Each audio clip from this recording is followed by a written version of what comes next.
Walang kinikilingan, walang pinoprotektahan, walang kasinungalingan, serbisyong totoo lang.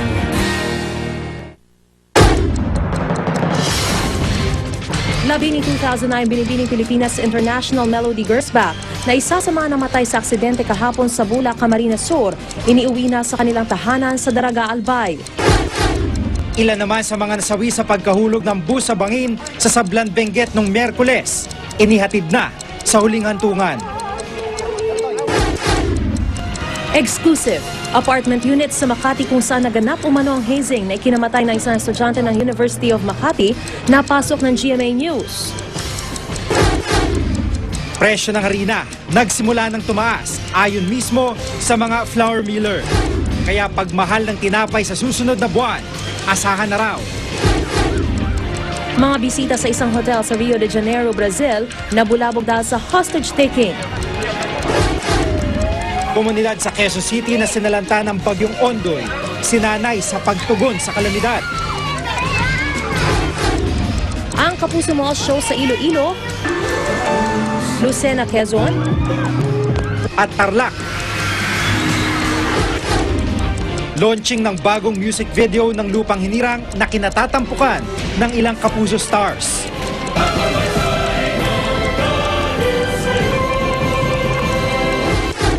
at ang maukulay at magarbong costume sa isang cosplay competition. Ang isa sa kanila, menor de edad. Nakatutok si Ian Cruz, exclusive. Nagulat ang mga taga-barangay San Antonio Village sa Makati matapos malamang sa lugar umano nila nangyari ang final rites ng Alpha Phi Omega o Apo Fraternity sa estudyante ng University of Makati na si EJ Carl Intia. Yung mga nakikita namin lumalabas yan, saka yung mga maid lang, saka yung mga may nakatira dyan. Walang ingay-ingay dyan, gano'n. Tahimik po yan. Pero may nagsabi rin na noong nakarang linggo raw, maraming kabataan ang dumating sa apartment kung saan pinaniniwalaang naganap ang final rites. Gano'ng karami nakikita nyo? Kasi paisa-isa lang sila pasok kasi hindi naman sabay-sabay sila nag-aanoan eh. Pero pag lumalabas, gano'ng karami? Ganon din, parang hindi rin nag-aano, parang hindi rin papahalata rin sila eh. Kasama isang taga-barangay, pinayagan ng GMA News na pumasok sa apartment na iniimbestigahan ng Makati Police ukol sa pagkamatay ni EJ Carl. Tumaging humarap sa kamera ang babae nagpapasok sa GMA News na nobya ng isa sa mga arestadong APO members. Pero sinabi niyang wala raw kinalaman sa pagkamatay ni EJ ang nobyong si Rico Mansalapus. Umalis daw sila sa apartment mag-alas 2 ng hapon noong August 14 bago nangyari ang ipinaalam niyang meeting ng APO members. Maging ang mga kapitbahay nila, tumanging humarap sa kamera pero sinabing marami raw dumating na kabataan sa apartment noong August 14 dahil daw sa isang party. Wala raw silang narinig na ingay dahil malakas ang patugtog ng musika. Sa cellphone video ito na mula sa isang source ng GMA News, makikita ang 5 suspect habang sumasailalim sa inquest proceedings sa City Prosecutor's Office kahapon. Reklamang paglabag sa anti-hazing law ang isinampa laban kina Michael Pagulayan, John Reynald Marin, Rosel Wenceslao, Mansalapus at kasamahang minor de edad. Nakakulong na sila. Ang minor de edad inilipat na sa DSWD. Nagsama kaanak at kaibigan ni EJ sa ikalawang gabi ng burol. Ang amang si Oscar, kahit paano'y nagkaroon na daw ng pag-asa makamit nilang hustisya matapos maarestong 5 sa 16 na pininiwalang sangkot sa pagpapahirap sa anak. Umaasa siyang susuko na rin ang 11 miyembro ng APO na sangkot sa final rites. Natuwa naman ako dahil may nahuli. At yun nga, ang sabi nga nung piskal, wala atang bail yung kasong ganon. Ngayon nakakulong yung 5. At sana yung mga natitira pa mahuli. Ian Cruz, Nakatutok, 24 Oras. May nakaamba na naman dagdag presyo sa tinapay sa susunod na buwan. Kaya naman ang mga panadero, isasabay ang paglabas ng abot-kayang Pinoy Tasty sa Setyembre bilang pakonsuelo sa mga mamimili. Nakatutok si Julius Segovia. Pilit kinakaya ni Boyet Marasigan, may-ari ng isang panaderya, ang patuloy na pagtaas ng presyo ng mga sangkap sa paggawa ng tinapay. Nabibili niya ang harina sa 800 pesos kada sako. 2,400 naman ang sako ng asukal. Pero di na raw niya kakayanin kung tataas pa ang presyo ng mga ito. Medyo kaya pang i-shoulder. Siguro kung hanggang tumaas siya ng tumaas, siguro doon na lang kami siguro magbabago ng price. Ayon sa Philippine Federation of Bakers Association, may nakaambang dagdag presyo sa tinapay sa susunod na buwan. Kasunod yan ang kumpirmasyon ng grupo ng flour millers na nagsisimula ng tumaas ng 60 pesos ang kada sako ng harina. Ang asukal naman, mula sa dating 2,300 pesos kada sako, naging 2,800 na. Tumataas din ang presyo ng shortening. The moment that the raw mat were able to make an increase, wala po tayong magagawa, kundi iangat din ang presyo ng ating tinapay. Piso ang inaasahang dagdag presyo sa kada 600 grams na loaf bread na ngayon ay nakakahalaga ng 39 hanggang 45 pesos. Di pa alam kung magkano naman ang madaragdag sa presyo ng pandesal. Pero kahit magtaas pa ang presyo ng tinapay, mananatili pa rin itong patok sa panlasa ng masa. Kakain pa rin ako ng tinapay, sir. Kahit tumaas. Masarap eh. Wala naman kasi tayo magagawa. Pag tumaas yun, siyempre automatic magtataas din sila eh. Diba? Kaya ano lang tayo, mamimili lang tayo. May pakonsuelo naman ang grupo ng mga panadero sa nakaambang dagdag presyo. Simula sa kalagitnaan ng Setyembre, ilalabas na nila ang mas mura pero masustansyang Pinoy Tasty sa halagang 36 pesos. Hinihintay na lang nilang matapos ang gagamiting packaging bago ito ibenta sa merkado. Kami po mga panadero ay gagawa ng paraan para may stabilize pa ang presyo ng loaf bread. Pero po kami pinaplano yung pong ating generic loaf. Hindi po magtatagal, ilulunsad po natin ito. Julio Segovia, nakatutok. Kaninang madaling araw, si Trisha Safra naka-alerto 24. Sa kabila ng pagmamadali, hindi na inabutang buhay ng mga rescuer ang lalaking ito na naaksidente sa Commonwealth Avenue, bahagi ng Fairview, Quezon City. Pasado alas 4 raw ng madaling araw ng 2 beses mabundol ng magkasunod na jeep si Roel de Guzman, 37 anyos, tagabantay ng kable ng isang kumpanya ng telepono. Pampasaherong jeep daw ang unang nakadali kay de Guzman, habang pribadong jeepney naman ang ikalawa.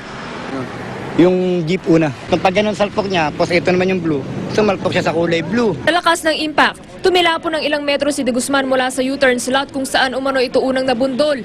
Mabilis daw na tumakas ang pampasaherong jeep, pero huminto naman ang driver ng ikalawang jeep na si Alan Lozano, 34 anyos, taga-repair ng appliances. Bigla siya nag-U-turn, hindi ko na, tumama na lang sa akin, hindi ko alam kung anong tumama sa akin.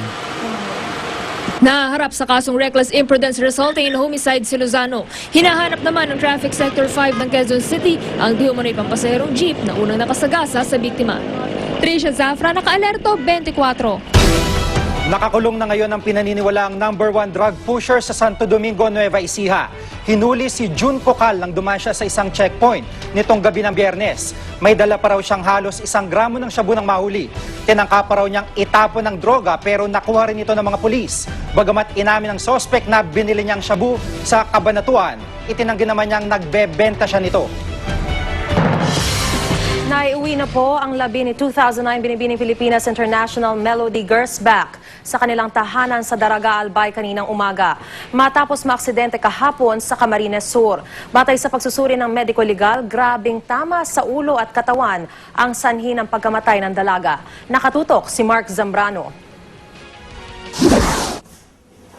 Hindi mailarawan ang emosyon ng ina ni Melody Gersbach na si Marina at ang nakababata niyang kapatid na si Magnolia nang masilayan ang labi ng 2009 Binibining Pilipinas International. Mas lalo silang naging emosyonal nang salubungin sila ng ama ni Melody na si Wolfgang Gersbach. Si Wolfgang ang unang miyembro ng kanilang pamilyang rumisponde sa pinangyarihan ng aksidente sa Bulacan, Camarines Sur kahapon.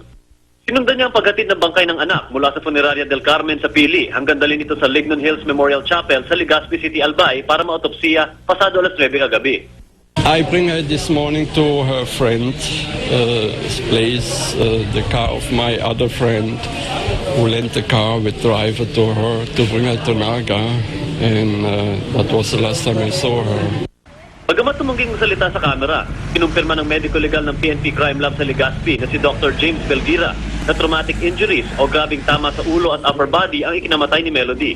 May bali rin sa kaliwang braso at magkabilang hita ang dalaga. Tulad ng kanyang pamilya, nagluluksa rin ng mga kaibigan ni Melody sa nangyari sa kanya. Hanggang ngayon hindi kami makapaniwala. Kasi ang aga. Walang nag-expect na ganito mangyayari. Mabait, masunurin, and then very humble siya. 3 araw ibubulong sa kanilang bahay dito si Melody bago dalhin ng kanyang labi sa Maynila. Mula rin sa Legazpi, Albay, Mark Zambrano, nakatutok, 24 oras. Nakakulong na sa Bula Police Station sa Camarines Sur ang driver ng bus na bumangga sa sasakyan ni na 2009 Binibining Pilipinas Miss International Melody Gersbach. Ayon sa mga pulis, sumuko raw si Wilson de los Santos matapos ang aksidente. Bukas, nakatakda magsampa ng reklamong reckless imprudence resulting in homicide and damage to property ang pamilya Gersbach laban kay de los Santos at sa Guevara Bus Lines. Ayon naman sa may-ari ng kumpanya ng bus na si Jerry Guevara, handa raw silang harapin ang kaso. Magbibigay rin daw sila ng tulong pinansyal sa pamilya ng mga biktima. Bukod po kay Melody Gersbach, ilang personalidad na rin ang namatay sa aksidente sa daan sa Camarines Sur. Noong August 13, 2006, nabangga ng bus ang sasakyan ng crew ng ABC5 sa Maharlika Highway sa bayan naman ng Pamplona. Sa Maharlika Highway rin na aksidente si Gersbach. Dead on the spot ang ABC5 reporter na si Hazel Recheta Kalimag at ang cameraman na sina Arnel Giao at Ismael Kagbugayan. Pabalik na sila na Maynila mula sa coverage ng pag-albruto ng Bulkang Mayon nang maganap ang aksidente. Noong March 4, 2004 naman, nahulog sa bangin sa may Rolando Andaya Highway sa bayan ng Del Gallego ang sinasakyang van ng aktres na si Halina Perez. Sinalpo kasi ito ng isang elf truck. Nawalan daw ng kontrol sa gulong ang driver ng elf truck. Patay si Perez at ang kanyang manager habang sugatan ng 6 pa nilang kasama kabilang ang aktres na si Dana Garcel. Magsasagawa ng hiwalay na investigasyon ng National Council for Commuter Protection para mabigyang linaw ang aksidenteng nangyari sa Benguet noong nakaraang linggo. Ang ilang pasaherong namatay na ilibing na kanina. Nakatutok si Steve Dailisan. Sa paghatid ng 4 na anak ni Roger Florida sa labi ng kanilang ama sa huli nitong hantungan, kasama na rin daw nailibing ang pangarap nila makapagtapos ng pag-aaral. Isa si Florida sa mga nasawing pasahero ng SONICE bus nang mahulog ito sa bangin sa Sablan Benguet noong Miyerkules. Ipinangutang lang daw nila ang panggastos nila sa libing dahil sa Miyerkules pa nila makukuha ang insurance claim. Ang nakuha naman nilang tulong sa bus company, biskwit at kape nang pinaglamay nila si Florida. Minsan, makapag-aral lang tsaka matulong ng mga kapatid, ganun na napadali ang buhay. Kaya yun, gusto ko sana na panatili para makita niya, di pa nakikita eh. Inilibing na rin kanina sa Baguio Memorial Cemetery si Glenn Lustica. Tingin ng National Council for Commuter Protection, hindi sapat ang kakarampot na perang kabayaran sa mga biktima. Ang kailangan daw, pabigatin ang responsibilidad ng bus operators na dapat nangangalaga sa maintenance ng sasakyan. Dahil dito, isang hiwalay na investigasyon ang kanilang gagawin. Ipasusuri rin daw nila sa isang automotive engineer ang naksidenteng bus. Para ang nangyayari, katulad ngayon na nahimik sila dahil nabayaran na ng insurance, 50,000 pesos. Tama ba yun? How about the responsibility, the personal responsibility of the operators? Bukas na didinggin ang apela ng SONICE Transport kaugnay sa ipinataw sa kanilang 30-day suspension ng LTFRB. Dito na rin daw malalaman kung kailan sisimula ng retraining at drug testing para sa may 12 driver ng naturang bus company. Mula rito sa Baguio City, Steve Dailisan, Nakatutok, 24 Oras.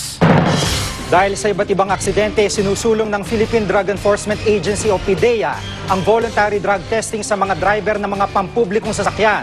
Ang ilang aksidente raw sa kalsada, nagugat sa paggamit ng mga driver ng illegal na droga. Nakatutok si Jamie Santos. Isa na marahil ang aksidenteng kinasangkutan ng SONICE bus nitong nakarang linggo sa Benguet sa mga maituturing na malagim na insidente sa lansangan na nagresulta sa pagkalagas ng mahigit 40 buhay. Ang mga ganitong trahedyang ikinaalarma ng Philippine Drug Enforcement Agency o PDEA.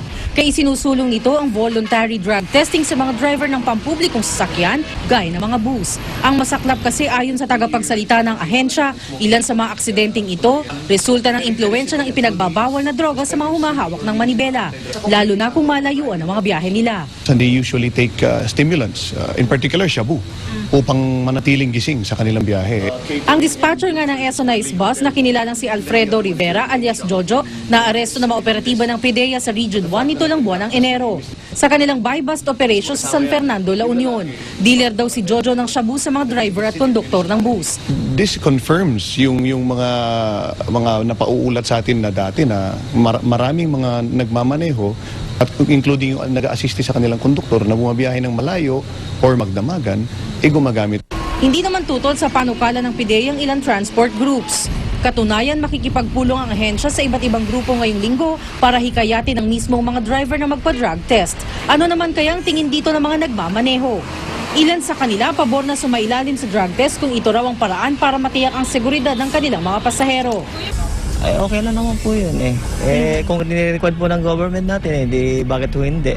Pwede naman po kasi maganda yung may drug test tayo kasi marami na rin nang-addict dito sa mga bus driver.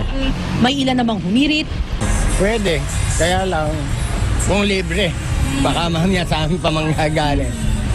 Jamie Santos, Nakatutok, 24 Oras. Sa ibang balita, malinis na raw ang tubig na dumadaloy sa Marikina River, kaya sariwa na raw ang hangin sa park doon. Yan daw po ang naging bunga ng pagsasala at paglilinis ng underground sewage treatment plant sa maruming tubig na nagmula sa mga bahay sa Marikina. Nakatutok si Bernadette Reyes. Ang park na ito ang bagong pasyalan sa Marikina. Dito sariwa ang simoy ng hangin, maganda ang tanawin at may jogging path pa. Matahimik at saka malinis ang amoy. Hindi na masangsang katulad ng dati. Kasi dati. Dati nangangamoy ang amoy niya hanggang doon sa kaloob-looban ng phase 1. Pero di lang basta pasyalan ng park. Nananatiling sariwa ang hangin dito sa paligid dahil sa ilalim ng park na ito ang Olandes Sewage Treatment Plant na kayang linisin ang maruming tubig mula sa palikuran ng mga bahay. Itinayo ng Manila Water ang Olandes Sewage Treatment Plant sa tulong ng World Bank para linisin ang 10 milyong litro ng maruming tubig kada araw bago itapon sa Marikina River. Meron din kami dito na odor eliminator na sinisip-sip niya yung mga maruruming hangin, and then meron kaming scrubber para lahat ng mga maruruming hangin luminis na. Ang sewage na nagmumula sa 40,000 residente na nasa paligid ng Olandes Sewage Treatment Plant ay pumapasok dito sa underground facility. Ang unang hakbang, ihiwalay ang mga basura mula sa tubig. Dahon, sachet ng shampoo at mga buhok ang ilan sa kadalasang nasasala. Dadaan ang tubig sa tangke na may oxygen. Ang oxygen ang bubuhay sa good bacteria na papatay o kakain sa bad bacteria.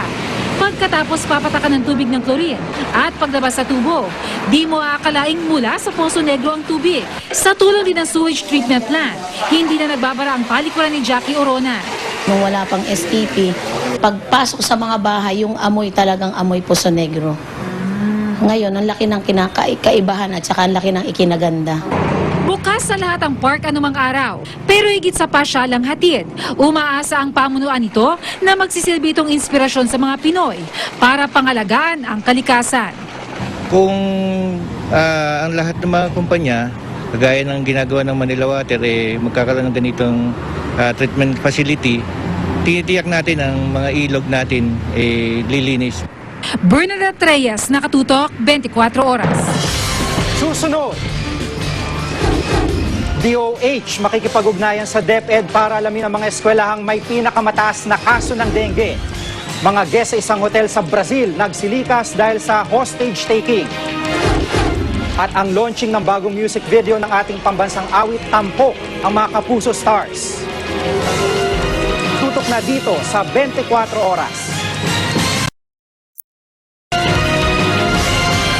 Isa pong Sitio Ruby sa Barangay Greater Fairview, Quezon City sa mga sinalanta ng bagyong Ondoy para maibsan ang pinsala sakaling tamaan na naman sila ng isang malakas na bagyo.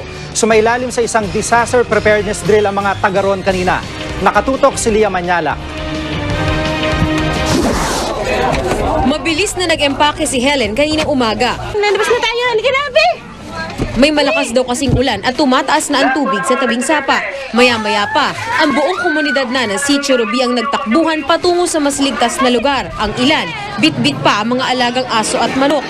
Pero hindi talaga umulan at wala ring baha. Bahagi lang ito na disaster response drill ng Council for People Development and Governance o CPDG, isang NGO dito sa Barangay Greater Fairview, Quezon City. Mahigit sa 300 pamilya ang tumakbo dito sa opisina ng Maynilad sa Sitio Ruby. Isa raw kasi ito sa mga ligtas at matataas na lugar dito. Maari raw sumugo dito ang mga evacuees sakaling magkaroon nga ng malakas na pagbagyo at pagbaha. 2 araw sumailalim sa training ang mga taga rito. Isa kasi sila sa sinalanta ng bagyong Ondoy nitong 2009.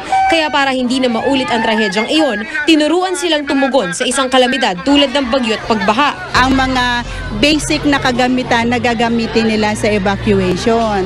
So pagkain, damit, tubig. Napakahalaga niya kasi maiiwasan yung anumang pagkakasugat, pagkawala ng buhay, pagkagutom.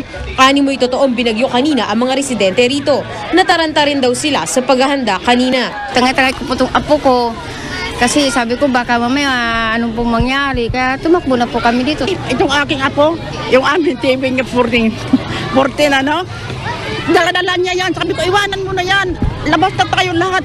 Kumpleto ang drill. Bukod sa may pagkain para sa kunwaring evacuees, may tumingin din sa blood pressure ng matatanda. Iikot din ang CPDG sa iba pang lugar na sinalanta ng Bagyong Ondoy tulad ng Marikina at Taguig.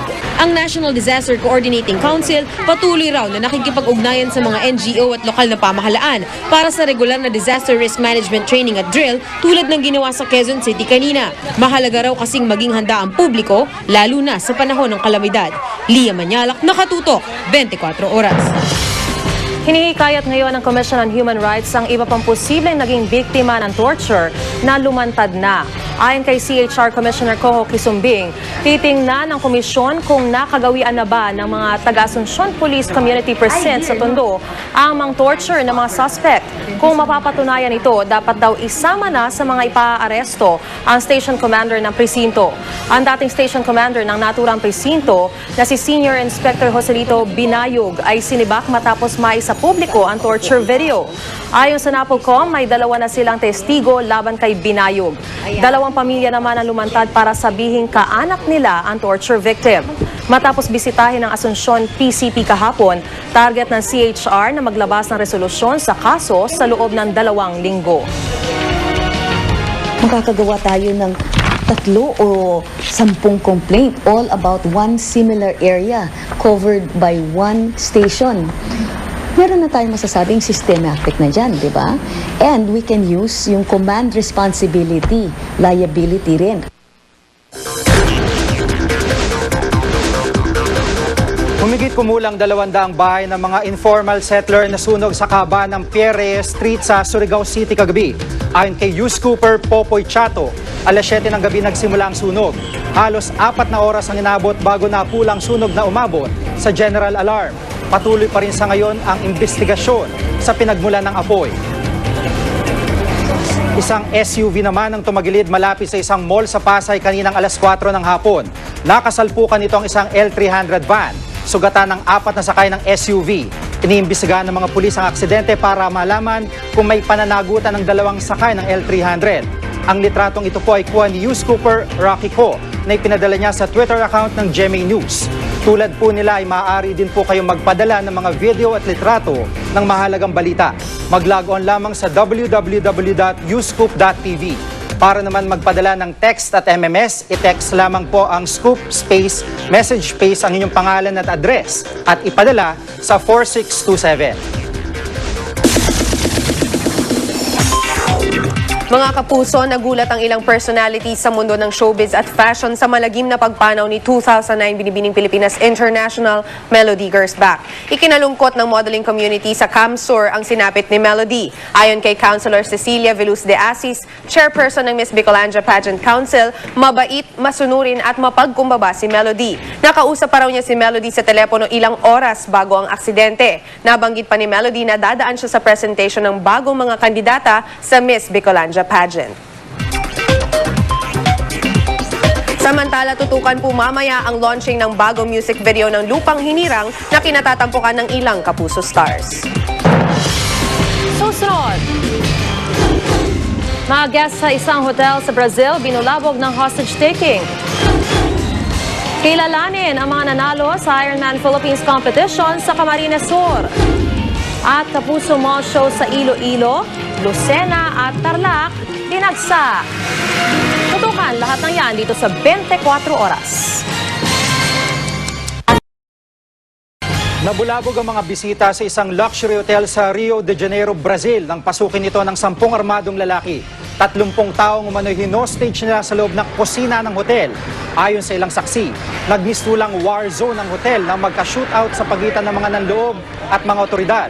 Gumamit din ng mga granada ang mga sospek. Isang babaeng pababa ng taxi ang namatay sa barilan na tumagal ng ilang oras. Matapos ma-corner ng mga otoridad, sumuko mga sospek at pinalaya rin ang mga hostage nila. Hinihinalang mga miyembro ng isang sindikato ng droga mga nahuli. Pinaghahanap na rin ang ilan pang nakatakas na sospek. Sa Spain naman, mahigit 100 animal welfare activists ang nagprotesta laban sa bullfighting. Pinintahan pa nila ang kanilang mga katawan ng kulay pula bilang simbolo raw ng dugo ng toro. Ayon sa mga rallyista, bukod sa marahas ang larong ito para sa mga hayop, maaari pa raw itong pagmula ng aksidente. Tulad ng nangyari nung isang linggo kung kailan isang toro ang tumalon sa audience na ikinasugat ng 40 tao. Nais na mga lumahok sa protesta na magkaroon ng bullfighting ban sa Basque matapos itong ipatupad sa Catalonia nitong Hulyo. Balik po tayo sa mga balita dito sa Pilipinas. Marami sa mga nagkakasakit ng dengue ay mga estudyante. Kaya ang Health Department makikipag-ugnayan sa Department of Education para matukoy ang mga eskwelang may pinakamataas na kaso ng dengue. Nakatutok si Rida Reyes. Mag-iisang linggo nang di pumapasok sa eskwela ang grade 1 student na si Hazel. Naka-confine pa rin ang bata sa Pedia Ward ng East Avenue Medical Center matapos tamaan ng dengue. Medyo masama. Masakit ang? Ano masakit? Tiyan. Masakit ang? Tiyan. Day siyang try ng kaso. Tapos, sumasakit yung tiyan. Hindi pa siya pwedeng i-discharge. Na-admit lang namin siya kaninang madaling araw dito. Masyadong mababa ang BP niya. Ngayon, stable na siya in the sense na tumataas na yung BP niya. Pero kasi kagaya na sinabi ko kanina, may mga episodes pa rin kasing bumabagsak yung BP niya. At dahil hindi pa rin masabi ng mga doktor kung ligtas na sa panganib si Hazel, nag-aalala si Mary Rose na di lang kalusugan ang maapektuhan sa bata, kundi maging ang pag-aaral niya. Malaki kasi, unang-una, section 1 siya. Kaya, dapat sana mas tutok yung niya, priority talaga yung kaso. Wala magagawa eh. Mas importante ngayon, gumaling muna siya. Tuloy-tuloy ang pagdating ng mga pasyente ng dengue sa ospital. Hindi bababa sa 15 ang inadmit ngayong araw. Karamihan, mga batang mag-aaral.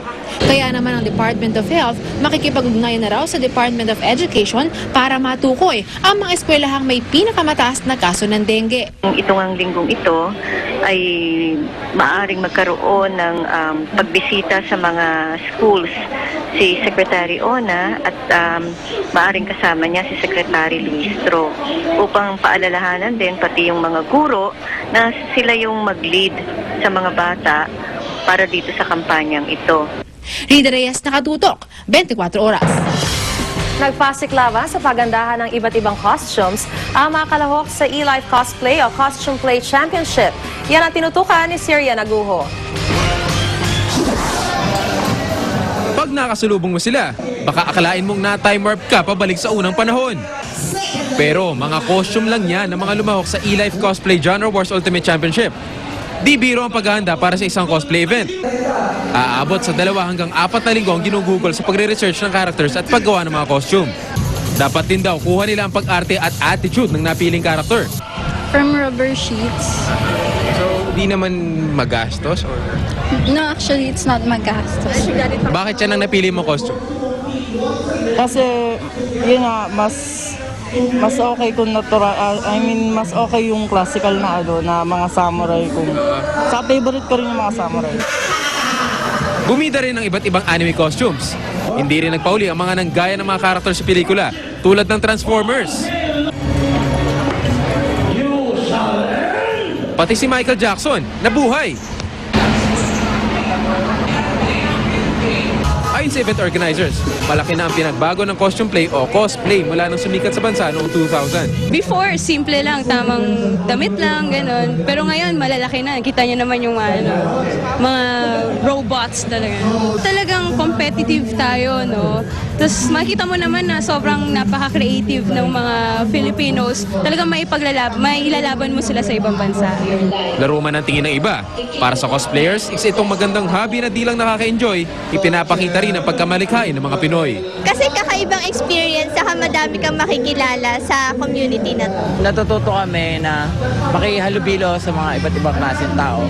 Tsaka natututo rin kami kung paano kami makakagawa ng costume. At nakikita namin sa kanila nakakakuha kami ng mga idea. Sir Naguho nakatutok, 24 oras.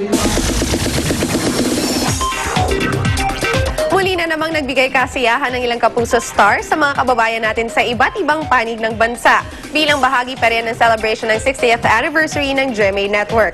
Kahapon, Iloilo, Quezon at Tarlac ang kanilang binisita. Ang chika mula kay Nelson Canlas.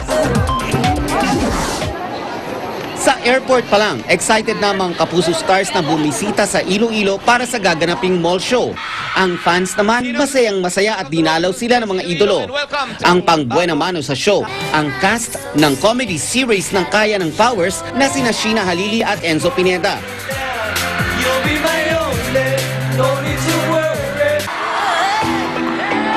Hindi na magkamayo ang fans ng isa-isang lumabas ng ilan sa mga Survivor Celebrity Showdown castaways, kabilang na ang model athlete na si Ervic Viandre, ang yaya ni Piolo Pascual na si Moy, o mas kilala bilang Elena ng Kimidora, ang dance diva ng sex bomb na si Ira Bermudez, ang Japanese hunk na si Akihiro Sato, at ang sexy babe na si Michelle Madrigal.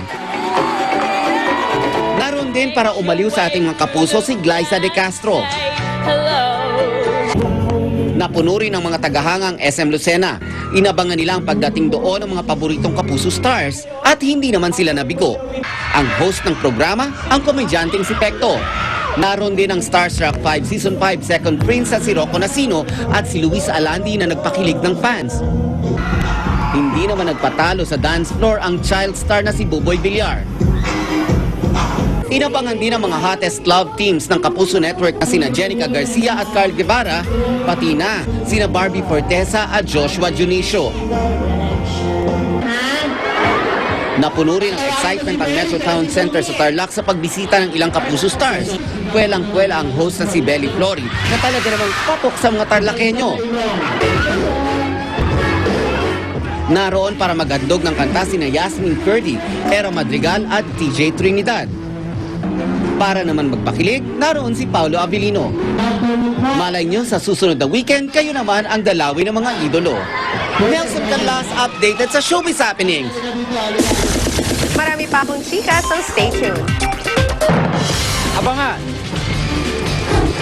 ang mga nanalo sa Ironman Triathlon Competition sa Camarines Sur.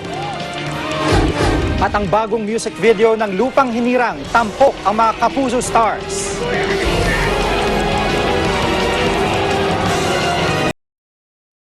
Sa Portugal, isang dalagitang 14 na taong gulang ang solong naglayag sa Atlantic Ocean. Pangarap kasi ng Dutch na si Laura Decker na maging pinakabatang sailor na makalilibot sa buong mundo. Sikretong umalis si Decker sa kanyang 38 talampakang barkong tinawag niyang Guppy dahil ayon sa kanyang manager, ayaw raw ng dalagitan ng atensyon. Kinwestiyon naman ng Dutch authorities ang kaligtasan ng menor de edad sa kanyang paglalakbay. Sakali mang makabasag ng record si Decker, di raw ito kikilalanin ng Guinness World Records at ng World Sailing Speed Record Council para di na raw maengganyo ang mga mas bata pa kay Decker na hamunin ang record ng dalagita.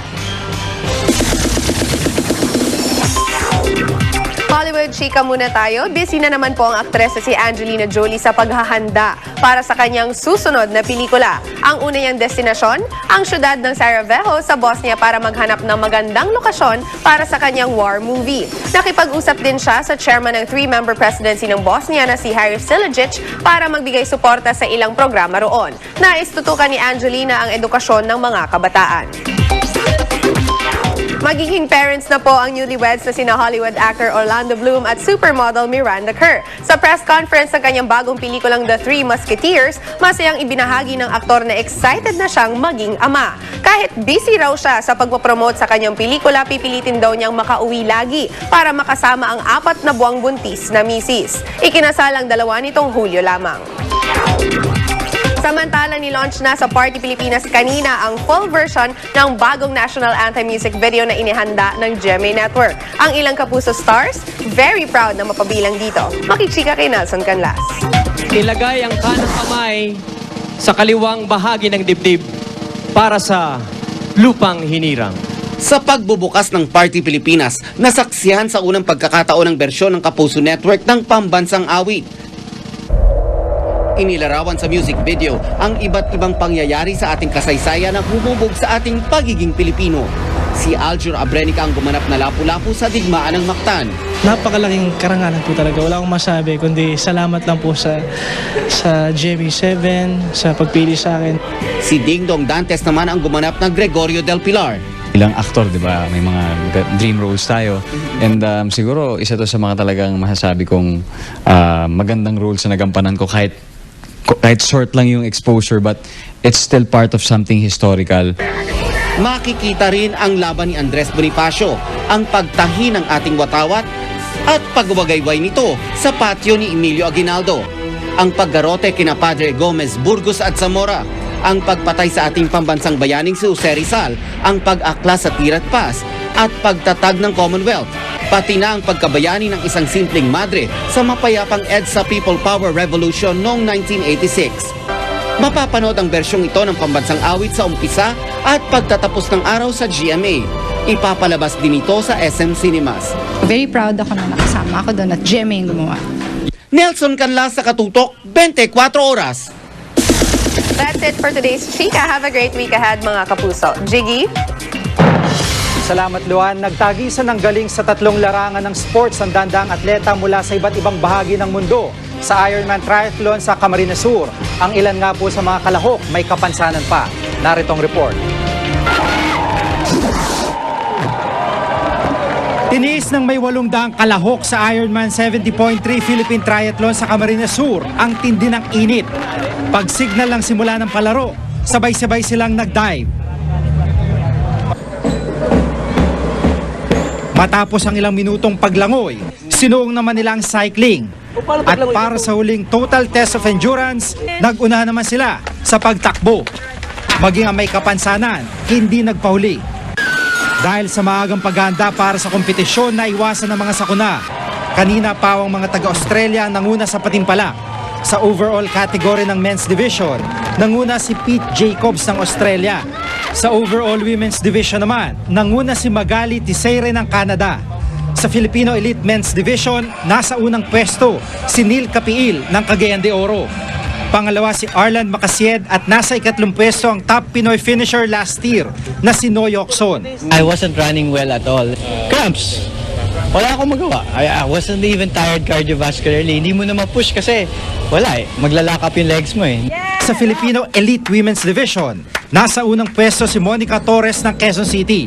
Pangalawa si Annie Carina De Leon at pangatlo naman si Alessandra Gonzalez. Sa Team Relay, tinalo ng Nike ang Ayala at Timex.